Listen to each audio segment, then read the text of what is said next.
விஜயதசமியை முன்னிட்டு மயிலாடுதுறை மாவட்டம் திருக்கடையூரில் தருமபுரம் ஆதீனத்திற்கு சொந்தமான இசைப்பள்ளியில் மாணவர்கள் முதலாக நாதஸ்வரத்தை இசைத்து பயிற்சியை துவக்கினர்.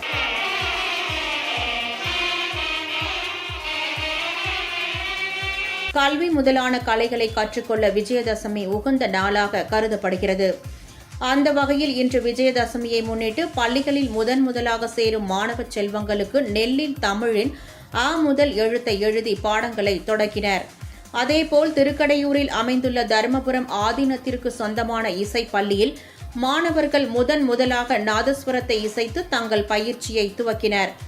ஆதீன மடத்தில் ஓலைச்சுவடிகளால் அமைக்கப்பட்ட சரஸ்வதி, லக்ஷ்மி, துர்கை சிலைகளுக்கு பாவனா அபிஷேகம் செய்து வைத்த தருமபுரம் ஆதீன குருமகா சன்னிதானம் மாணவர்களுக்கு முதல் இசை பயிற்சியை துவக்கி வைத்தார்.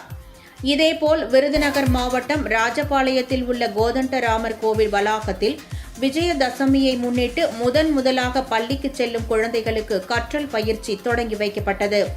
அப்போது தாம்பூலத்தட்டில் பரப்பி வைக்கப்பட்டிருந்த அரிசியில் ₹1 நாணயத்தை கையில் பிடித்து ஆ ஆ என்ற தமிழின் முதல் உயிரெழுத்துக்களை எழுதி குழந்தைகள் பயிற்சியை தொடக்கினர்.